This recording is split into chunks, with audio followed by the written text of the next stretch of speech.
Hey everyone, and welcome back to the workshop.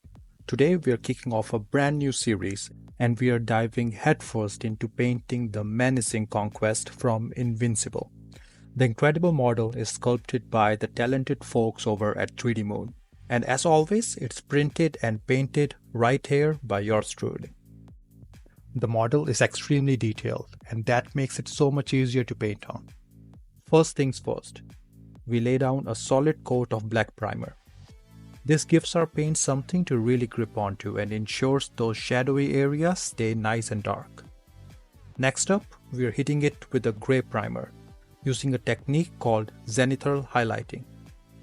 Think of it as mimicking where the light would naturally hit the model. This pre-highlights everything and makes painting skin tones and other colors so much easier than starting on a flat black surface. Now, Conquest has a couple of key areas where his skin is exposed. His left hand and that oh so punchable face. We're tackling those first.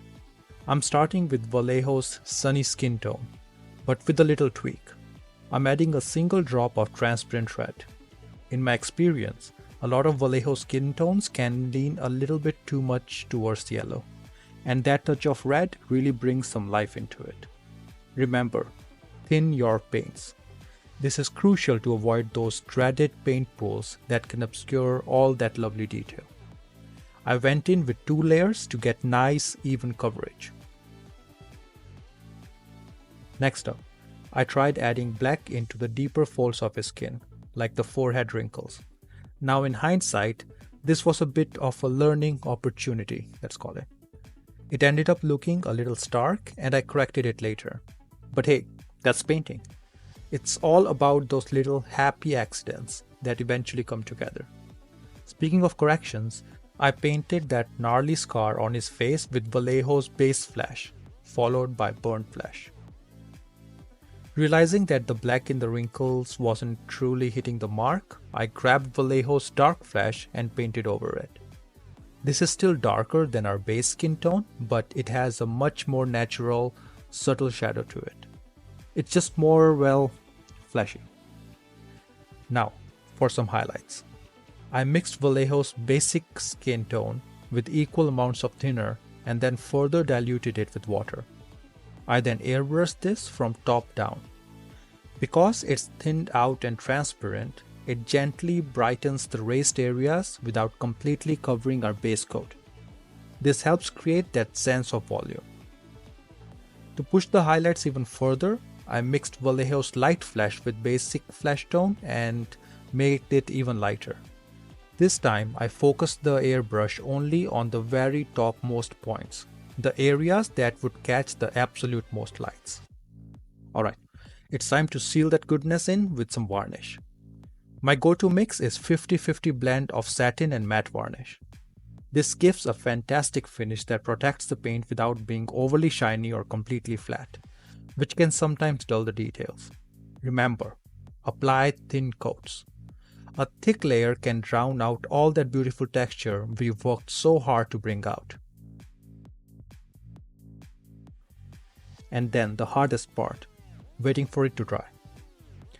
With the varnish fully cured, we can move on to the finer details. For the eyes, I'm using light flesh from AK Interactive. Pure white eyes can sometimes look a little unnatural on miniatures, and this light flesh tone is just off-white enough to look realistic without being too stark.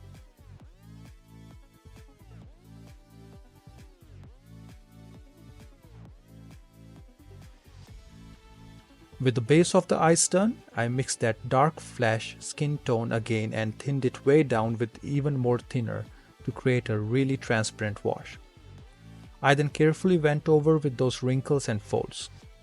Our initial darker layer is still underneath those lighter highlights, and this transparent wash helps to bring that depth back up, making the shadows pop. I also added this underneath his eyebrows and in any other areas that should naturally be darker. Next up, eyelashes. I carefully applied thin layer of black on the eyelids. Take your time with this one. A steady hand is your friend here, but don't panic if you make a little whoopsies. You can always correct it by painting over it either with dark flesh or light flesh tone, depending on where you went astray.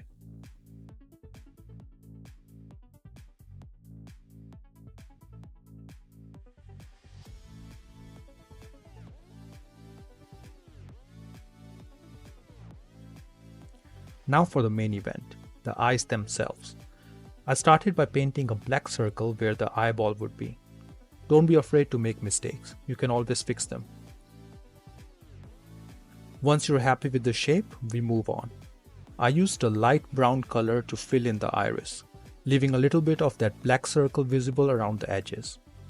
To give the eyes a bit more life, I added a tiny touch of yellow to light brown and applied it to the top portion of the iris. I then added a black dot for the pupil and expanded it until it looked just right. Finally, the little touch that brings it all together. A tiny dot of white to create the crucial highlight, that glint of light in the eye, and just like that, the eyes are done. While those were drying, I went over the scar with one more time with burnt flesh to make it stand out a bit more. Then it was time to tackle that wild hair. The first base coat is dark grey, followed by a lighter grey with some initial highlights. Now keep in mind, this whole process was actually around 2 hours of painting goodness, all condensed down for your viewing pleasure. If you're itching to get your hands on this awesome Conquest model, you can find it over at 3Dmoonn's Gumroad account.